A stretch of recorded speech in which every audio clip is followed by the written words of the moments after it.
Hello students, this is lecture number 2 on chapter gravitation.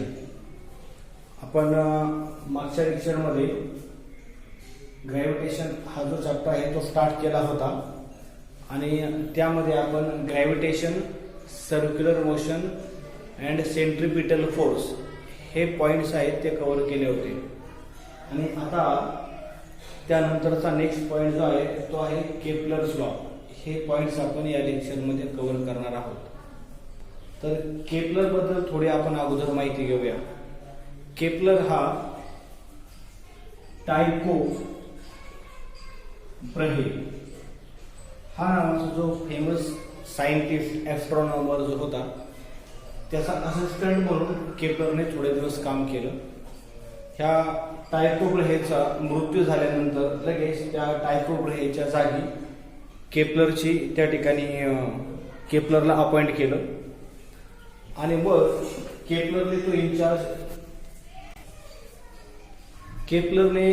तो in-charge हातामध्ये घेतल्यानंतर केपलरच्या अगोदर खूप साऱ्या शास्त्रज्ञांनी प्लॅनेटच्या मोशनची, प्लॅनेटची जी पोझिशन आहे आपल्या अर्थच्या सरफेस पासून जेवढे आपल्याला प्लॅनेट दिसतात त्या प्लॅनेटची वेगवेगळ्या वेळी जी काही पोझिशन आहे ही पोझिशनचा खूप सारा डेटा कलेक्ट केला होता.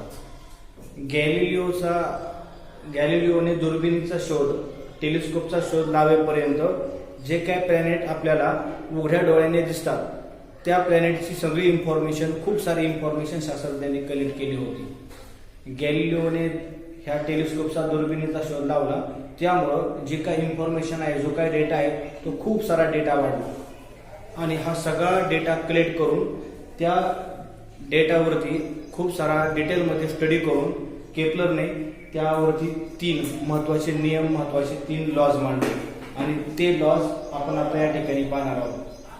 केपलरने सर्वात महत्वाचं म्हणजे केपलरने हे जे 3 लॉ मांडलेले त्याचा जो मूळ आधार होता तो काय होता की केपलरच्या अगोदरच्या शास्त्रज्ञांकडनं जो काही डेटा कलेक्ट झाला होता त्या डेटा कलेक्ट करून त्याच्यावरती अनालिसिस करून केपलरने हे 3 लॉ मांडलेले आहेत. परंतु केपलरने ह्या 3 लॉचं जे काही थेरॉटिकल रिझनिंग आहे हे कशामुळे घडतं, ह्याच्या पाठीमागचं रिझन काय, हे रिझन त्यावेळी त्याला ते एक्सप्लेन करता आलं नव्हतं. परंतु केपलरच्या नंतर लगेचच न्यूटनने काय केलेलं आहे की हे जे 3 लॉज आहेत हे 3 लॉज थेरॉटिकली सिद्ध करून दाखवले, प्रूव्ह करून दाखवलेले आहेत. ठीक आहे.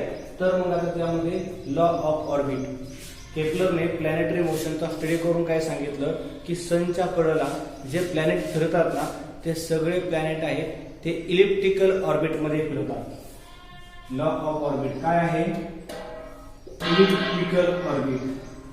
All the planet revolve around the sun in elliptical orbit. All the planet revolve around the sun in elliptical orbit. आता इलिप्टिकल ऑर्बिट, इलिप्स म्हणजे नेमकं काय असतं? तुम्ही जर तुम्हाला कोन माहित असेल, समजा हा कोन आहे, ही ऍक्च्युली कोन ही 3 डायमेन्शनल फिगर आहे, त्यामुळं तुम्ही जरा समजून घ्यायचा प्रयत्न करा. ह्या कोनचा हा जो बेस आहे, हा बेस जो आहे तो सर्कल असणार आहे, बरोबर. हा समजा ह्या कोनचा आपण म्हणूया ऍक्सिस आहे आणि आपण जर काय केलं त्या कोनला मधोमध कुठेही असा बरोबर आडवा असा जर कट केला तर तुम्हाला खालचा जो बेस दिसेल तो बेस कसा असणार आहे? सर्कल असणार आहे. पण जर तुम्ही हा जो काही कोन आहे जर असा थोडा तिरका समजा कट केला, हा कोन जर असा थोडा तिरका त्याचा क्रॉस सेक्शनल पार्ट घेतला, आपण तिरका कट केला तर जो आपल्याला सरफेस भेटेल, जो शेप भेटेल तो शेप असा भेटेल. आणि हा जो काही शेप आहे या शेपला, हा जो काही कर्व आहे या कर्वला आपण इलिप्स असं म्हणतो. तर इलिप्स बद्दल काही महत्वाच्या प्रॉपर्टीज आहेत, काही गोष्टी तुम्हाला समजून घ्याव्या लागतील. आपल्याला सर्कल म्हणजे काय आहे ते माहिती आहे. सर्कल म्हणजे काय असतो की एक मी समोर डायग्राम ड्रॉ करतो, हा सर्कल आहे समजा. तर आपल्याला सर्कल बद्दल असं माहिती आहे की सर्कलच्या आतमध्ये एक पॉइंट असा असतो ज्याला आपण सेंटर असं म्हणतो. त्या सेंटर पासून त्या सर्कलवरती, त्या कर्ववरती तुम्ही कोणताही पॉइंट घेतला तो पॉइंट त्या सेंटर पासून सेम डिस्टन्स वरती असतो, याला आपण सर्कल असं म्हणतो. तर हे जे वैशिष्ट्य आहे हे कोणाचं आहे, हे सर्कलचं वैशिष्ट्य आहे. तर असं वैशिष्ट्य ह्या इलिप्स मध्ये काहीतरी आहे का, तर मुद्दा आहे यस ते आहे. आणि इलिप्स मध्ये बद्दल तुम्हाला 11th स्टँडर्ड मध्ये इलिप्स हा मॅथमॅटिक्स मध्ये एक टॉपिक आहे. तो टॉपिक आपल्याला त्याचे इक्वेशन्स कसे असतात हे सगळं डिटेलमध्ये पाहिजे. सध्या तुम्हाला 10th मध्ये ह्या गोष्टीबद्दल इलिप्स म्हणजे थोडक्यात काय आहे कसं आहे हे समजून घेण्यासाठी थोडे एक दोन मुद्दे मी तुम्हाला एक्सप्लेन करून सांगतो. काय असतं पहा, इलिप्सच्या आतमध्ये 2 पॉईंट असतात. मी एक लाईन मारतो इकडं, ह्यामध्ये इकडे एक पॉईंट आणि इकडे एक पॉईंट. ही जी लाईन आहे ना त्या लाईनला आपण त्याचा ऍक्सिस म्हणूया, कारण की वरचा पार्ट आणि खालचा पार्ट बरोबर सेम आहे, सिमेट्रिक आहे, म्हणून तो ऍक्सिस झाला. तर हा जो पॉईंट ह्याला मी नाव देतो S1, ह्याला नाव देतो मी S2. 2 पॉईंट असे असतात की जर समजा ह्या इलिप्स वरती तुम्ही हा पॉईंट घेतला P1 पॉईंट घेतला आणि तुम्ही जर काय केलं S1 हे डिस्टन्स मोजलं आणि ह्या पॉईंटचं ह्या पॉईंट पासून आणि ह्या पॉईंट पासून जर डिस्टन्स मेजर केलं आणि त्या दोघांची तुम्ही समजा सम केली, म्हणजे समजा काय केलं आपण S1 P1 प्लस हे डिस्टन्स S1 P1 आणि हे आहे S2 P2. समजा तुम्ही ह्या इलिप्स वरचा पॉईंट बदलला, समजा तुम्ही आता हा पॉईंट P1 चा आहे समजा P2 घेतला, तर आता जर क्लिअर आहे. आता हे जे डिस्टन्स असेल आणि हे जे डिस्टन्स असेल, अगोदर S1 P ह्या P1 चे S1 पासूनचं जे डिस्टन्स आहे आणि आता P2 चे S1 पासूनचं डिस्टन्स आहे ते बदलले. तुमच्या लक्षात येत असेल P1 चे S1 पासूनचं डिस्टन्स आहे ते डिस्टन्स आणि P2 चे S1 पासूनचं डिस्टन्स बदलले. हे डिस्टन्स जरा वाढलं. इकडे P1 चे S2 पासूनचं जे डिस्टन्स होतं ते आता इकडे कमी झालेलं आहे.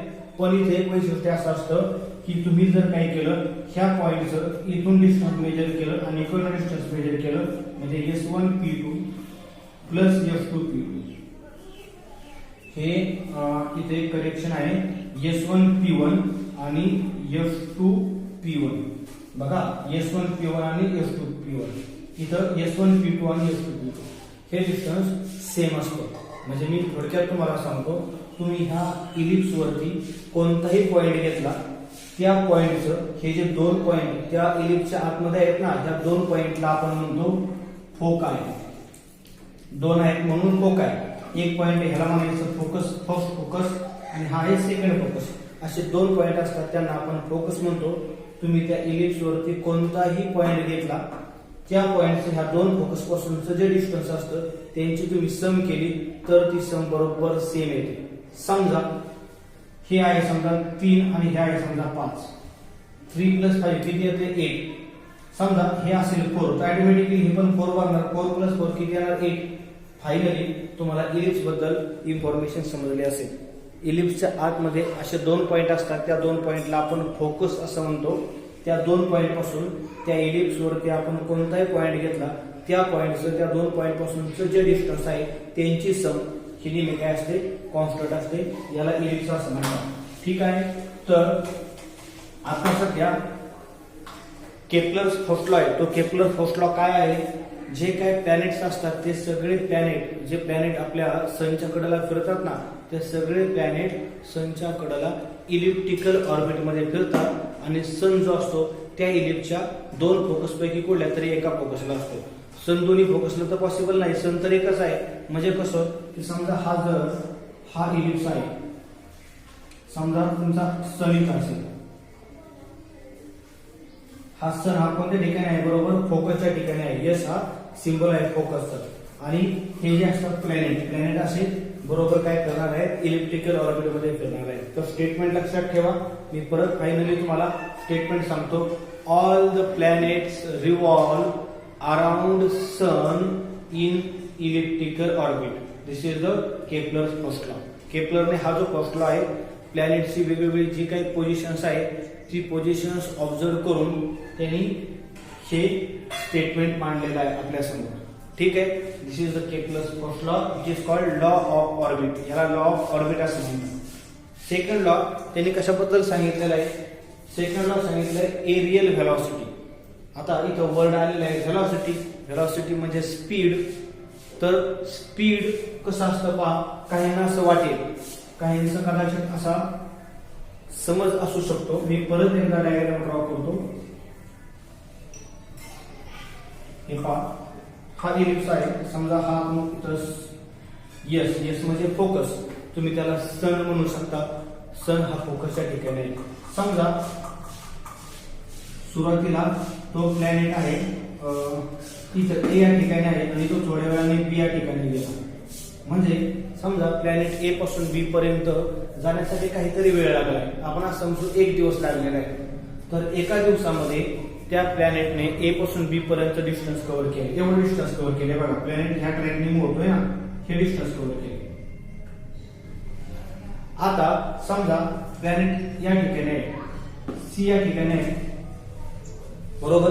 तो एका दिवसामध्ये ह्याने कव्हर केलेलं डिस्टन्स एवढा आहे. जर त्या प्लॅनेटचं स्पीड कॉन्स्टंट असेल तर ह्याचा अर्थ हे जेवढं डिस्टन्स आहे त्या सी पासून पुढे सुद्धा तेवढं डिस्टन्स कव्हर झालं पाहिजे. परंतु असं होत नाही. लक्षात ठेवा, काय होत असतं, ए पासून बी पर्यंत जेवढं डिस्टन्स कव्हर केलं सध्या तो प्लॅनेट ह्या सन पासून म्हणजे फोकस पासून जवळ आहे. जवळ असेल तर तो प्लॅनेट काय करतो, जास्त वेगामध्ये जास्त फास्ट मूव्ह होतो. आणि तो जसं लांब जाईल तसं त्याचं जे स्पीड आहे ते स्पीड कमी होऊ लागतं. मग आता काय होत असतं पहा, ए पासून बी पर्यंतचे जे डिस्टन्स आहे आताचं डिस्टन्स जरा कमी झालेलं आहे. तुम्ही चेक करू शकता. पहा, एवढी जी लेंथ आहे आणि एवढी जी लेंथ, ही लेंथ जरा कमी झाली. समजा तो जो पॉइंट आहे, तो जो प्लॅनेट आहे तो आणखी लांब गेला. समजा इकडे गेला, नाव दिले आपण CDE. तर आता समजा हा F, हा खूप लांब आहे ना, म्हणजे काय होणार आहे की डिस्टन्स आणखी कमी कव्हर केलं. म्हणजे ह्याचा अर्थ प्लॅनेट जे आहे ते सनच्या कडेला इक्वल व्हेलॉसिटीमध्ये इक्वल स्पीडला फिरतात का? त्यांचं स्पीड असतं ते इक्वल असतं का? तर आन्सर आहे स्पीड इक्वल नसतं. जवळ असताना स्पीड काय असतं, जास्त असतं. लांब जाताना स्पीड काय होतं, कमी होत जातं. पण एक व्हॅल्यू आहे ती मात्र या ठिकाणी कॉन्स्टंट राहते. त्यांची एरियल व्हेलॉसिटी कॉन्स्टंट असते. कोणती व्हेलॉसिटी कॉन्स्टंट असते? एरियल म्हणजे काय, एरिया. म्हणजे कसं पहा, सन म्हणजे हा सेंटर आपण ज्याला बोलूया सध्या, किंवा ह्याला आपण फोकस म्हणलेले. फोकस पासून तर प्लॅनेटची पोझिशन ह्याला जोडणारी ही जी लाईन आहे, ही लाईन अशी पुढे चालली. ही समजा इनिशियल लाईन, ही फायनल लाईन. ह्या लाईनने जसा हा जो प्लॅनेट आहे पुढे जाईल तसं ही जी लाईन आहे ना, हा एवढ्या एरिया काय करेल, स्वीप करल म्हणजे समजतं ना, तेवढा एरिया ते काय करते, कव्हर करते. तुम्ही इकडे जर पाहिलं तर पहा, हे जॉईन करा आणि हे जॉईन करा, एवढा एरिया कव्हर केलेला आहे. पुढे पहा, समजा तुम्ही हे जॉईन करा, एवढा एरिया कव्हर केलेला आहे. ह्या प्लॅनेटरी मोशनचं एक महत्वाचं वैशिष्ट्य आहे ते असं की हा एरिया तीनही एरिया बरोबर इक्वल असणार आहेत, सेम असणार आहे. म्हणजे थोडक्यात प्लॅनेट सनच्या कडेला अशा प्रकारे मूव्ह होतात की ते काय करतात, इक्वल टाइम मध्ये. आपण टाइम इक्वल कव्हर केला, ज्या टाइम मध्ये ए पासून बी पर्यंत डिस्टन्स कव्हर केले, टाइम इकडसाठी पण तेवढाच घेतला, इकडे पण तेवढाच कव्हर केलाय, टाइम घेतला नाही. म्हणजे इक्वल टाइम जर घेतला तर इक्वल टाइम मध्ये इक्वल एरिया कव्हर केला जातो. म्हणजे कोणतं स्पीड कॉन्स्टंट असतं, एरियाचं स्पीड कॉन्स्टंट असतं. म्हणून ह्याला म्हणतात लॉ ऑफ एरियल व्हेलॉसिटी.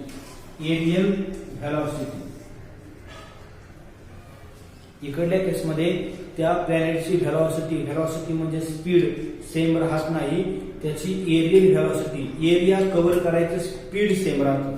तुम्ही विचार करा, डिस्टन्स जवळ आहे, हे डिस्टन्स लांब, तुम्ही नीट पहा, हा संपूर्ण एरिया लांब गेले. तुम्ही एवढा जर समजा मी काय करतो, ए पासून बी पर्यंत एवढं जे अंतर आहे तेवढं अंतर जर काढलं, समजा तेवढं असेल ते अंतर, तर तुम्ही विचार करा, हा जो एरिया आहे एवढा, हा एरिया खूप मोठा होईल, हा एरिया खूप छोटा होईल ना, कारण की हा एरिया जरा जवळ आहे. तुमच्या डायग्राम पाहिल्यानंतर कोणता एरिया जास्त आहे, कोणता एरिया कमी आहे हे तरी तुमच्या लक्षात येईल. म्हणजे तेवढाच एरिया काय झालेलं आहे इकडं, तेवढाच एरिया ह्या लाईनने तेवढाच एरिया कव्हर करण्यासाठी हे जे डिस्टन्स आहे, हे डिस्टन्स काय झालं पाहिजे, कमी झालं पाहिजे ना. डिस्टन्स कमी झालं पाहिजे म्हणजे स्पीड कमी झालं पाहिजे. फायनली तुम्हाला मी सांगतो, लॉ ऑफ एरियल व्हेलॉसिटी याचा अर्थ असा, प्लॅनेट अशा प्रकारे काय करतात, सनच्या कडेला रिव्हॉल्व होतात की जे इक्वल टाइम मध्ये इक्वल एरिया कव्हर करत असतात. मी इक्वल टाइम मध्ये इक्वल एरिया कव्हर करतात म्हणजे एरियल व्हेलॉसिटी कॉन्स्टंट असते असं सांगतोय. त्यांचं स्पीड कॉन्स्टंट असतं असं म्हणत नाही, उलट स्पीड तर वेगळं असतं. कारण लांब गेल्यानंतर तेवढाच एरिया कव्हर करायचा असेल जवळ असतानापेक्षा, म्हणजे जवळ असताना जेवढा एरिया कव्हर केला हे तर क्लिअर आहे. हे पॉईंट जवळ असल्यामुळं जरा इकडे लांब जावं लागेल, अंतर जास्त कव्हर करावं लागेल, इकडे अंतर कमी करावं लागेल, तरच हा एरिया हा एरिया हा एरिया सेम भरेल ना. So to get equal area, planet should move around the sun in such a way that they cover equal area in equal time interval. समजते?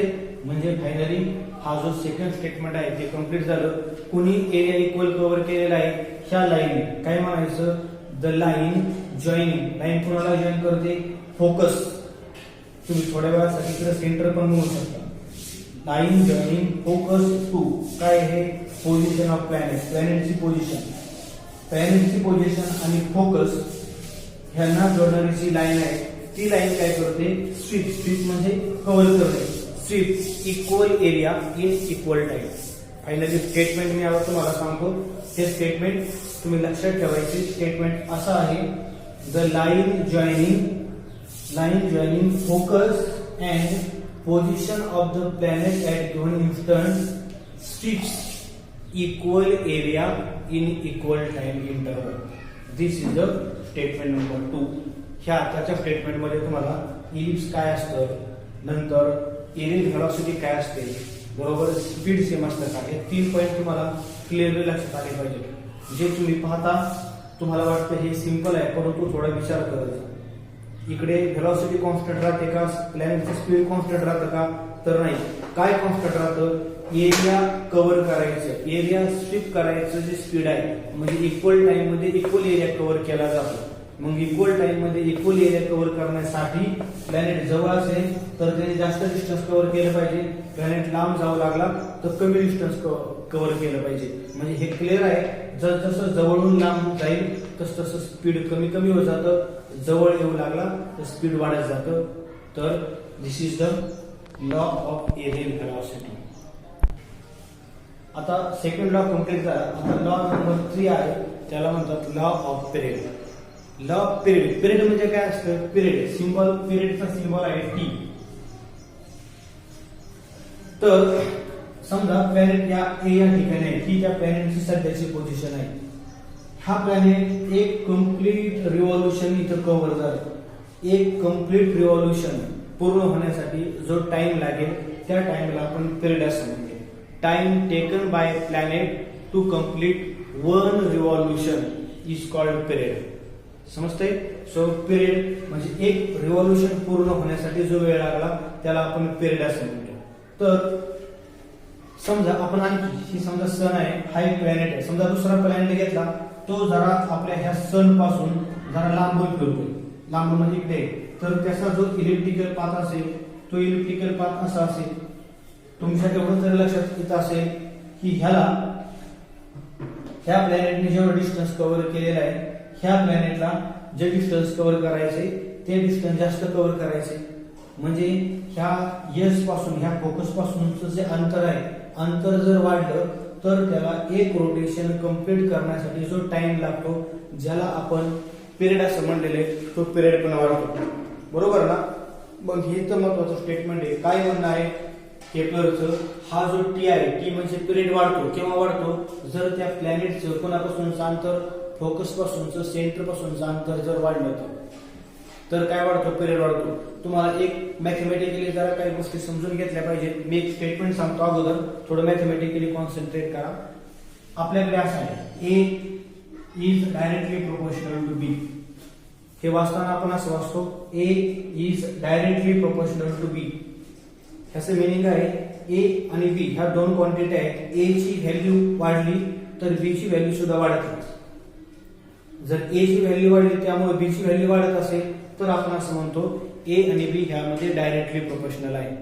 ए ची व्हॅल्यू कमी झाली, बी ची व्हॅल्यू पण कमी होते, सेम होतं, ह्याला म्हणतात डायरेक्टली प्रोपोर्शनल. मी इथं लिहितो, ह्याला म्हणतात डायरेक्टली प्रोपोर्शन. आणि आणखी जर आपण असं लिहिलं ए इज, हे रीड करताना कसं रीड करायचं, इनव्हर्सली प्रोपोर्शनल. हे आपण रीड करताना असं रीड करूया, ए,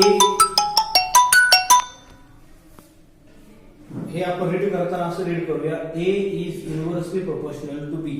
म्हणजे ए जर वाढला तर बी कमी होतो, असं उलट होतं. ए वाढला तर बी कमी होतो, असं उलट झालं तर म्हणायचं इनव्हर्सली प्रोपोर्शनल. ए वाढला तर बी वाढतो, असं सेम झालं तर म्हणायचं डायरेक्टली प्रोपोर्शनल.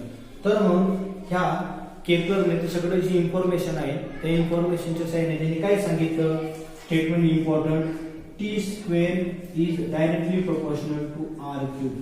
टी म्हणजे काय, पिरियड. आता सांगितलं time taken by planet to complete one rotation is called period. R म्हणजे काय, आर इज द, तुम्ही एक पहा, समजा तुम्ही ही मोशन पाहिली ह्या प्लॅनेटची, इथून ह्या सेंटर पासून, फोकस पासून तर प्लॅनेटचं जे डिस्टन्स आहे, हे डिस्टन्स समजा ह्याला मी आर म्हणलं. आता तो प्लॅनेट आहे ह्या बीच्या व्हॅल्यू इकडे आला किंवा इकडे आला, हे डिस्टन्स आर, हे आर आणि हे आर, आर तर दरवेळी बदलत जातोय ना. मग आर दरवेळी बदलत जातोय, मग नेमकं डिस्टन्स कोणतं घ्यायचं, आर हे नेमकं कोणतं घ्यायचं, तर आपण ह्या आर मीन व्हॅल्यू घ्यायची असते. समजतंय ना. मग लक्षात घ्या, आर इज द अवरेज और mean distance of the planet from the focus. त्या प्लॅनेटचं त्या फोकस पासूनचं जे डिस्टन्स आहे ते डिस्टन्स, आता डिस्टन्स दरवेळी फोकस पासून तर प्लॅनेटचं डिस्टन्स दरवेळी त्या आरची व्हॅल्यू चेंज होत जाते ना. मग आरची नेमकी कोणती व्हॅल्यू घ्यायची, तर आरची व्हॅल्यू घ्यायची मीन व्हॅल्यू. जेवढे काय आर आहे त्या आरचं काय घ्यायचं, मीन घ्यायचा. वेगवेगळ्या ठिकाणी जेवढे आर येतील तेवढ्या सगळ्यांचा मीन घ्यायचा आणि तो इथं म्हणतो इथं घ्यायचा. मग लक्षात घ्या, स्टेटमेंट नंबर 3 काय आहे, square off period of revolution, याला म्हणतात इज डायरेक्टली प्रोपोर्शनल टू, हे आहे क्यूब ऑफ, कुणाचा क्यूब, क्यूबच्या पुढे जे स्टेटमेंट लिहिणार आहे ते खूप इम्पॉर्टंट आहे. आर, आर म्हणजे काय, average distance of the planet. ह्या प्लॅनेटचं अवरेज डिस्टन्स कोणापासूनचं, सन पासूनचं, average distance of the planet from the sun, हे स्टेटमेंट नंबर 3, याला म्हणायचं लॉ ऑफ पिरियड. केपलरचे तिन्ही लॉज मी इथं कम्प्लीट केलेले आहेत. तुम्हाला एक्झामसाठी इथं फक्त 3 स्टेटमेंट विचारले जाऊ शकतात, परंतु तरीही मी एवढं डिटेलमध्ये एक्सप्लेन करण्याचं रिझन तुम्हाला हे समजले पाहिजे. लक्षात आलं तर ठीक आहे. केपलर इथं फक्त काय लक्षात ठेवायचं, statement number 1, all the planets revolve around sun in elliptical orbit.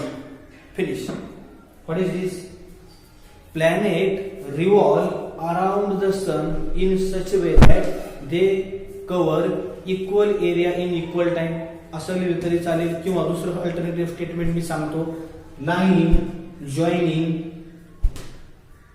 Joining focus to the position of planet covers equal area in equal time.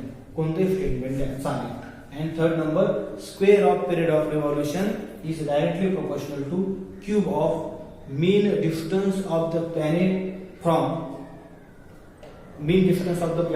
the sun. So this is all about the Kepler's law. So हा point आहे तो पूर्ण झालेला आहे. आणि एक सर्वात महत्त्वाचे मी आता तुम्हाला सूचना सांगतो, लेक्चर नंबर 3 मध्ये आता हे जे 3 लॉज मेन्शन केलेत ना, तर हे 3 लॉ कसे काय आले, हे फक्त त्याच्याकडे डेटा अवेलेबल आहे, पण त्याचं सायंटिफिक रिझन काय, हे सायंटिफिक रिझन हे न्यूटनने त्याचे जे लॉज आहेत, त्याचे जे स्पेशल इक्वेशन्स आहेत, ते इक्वेशन त्यांनी प्रूव्ह करून दाखवलं की असं का बरं ते इलिप्टिकल ऑर्बिटमध्ये फिरतात, का बरं त्यांची एरियल व्हेलॉसिटी कॉन्स्टंट असते, का बरं हे असं रिलेशन असतं. तर आपण आता आपल्याला सिलेबसमध्ये, तुमच्या 10th सिलेबसमध्ये हा जो 3 नंबरचा स्टेटमेंट आहे, ह्या 3 नंबरच्या स्टेटमेंटचा प्रूफ न्यूटनने जो दिला होता तो प्रूफ आपल्याला आता बुकमध्ये आहे. पुढच्या लेक्चर नंबर 3 मध्ये हा प्रूफ आहे मी घेणार आहे. त्यामुळं लेक्चर नंबर 3 तुम्ही पहा, त्याच्यामध्ये हा प्रूफ तुम्हाला लक्षात येईल. आजचं लेक्चर हे आपलं केपलर्स लॉचा पॉइंट आहे तो कम्प्लीट झालेला आहे.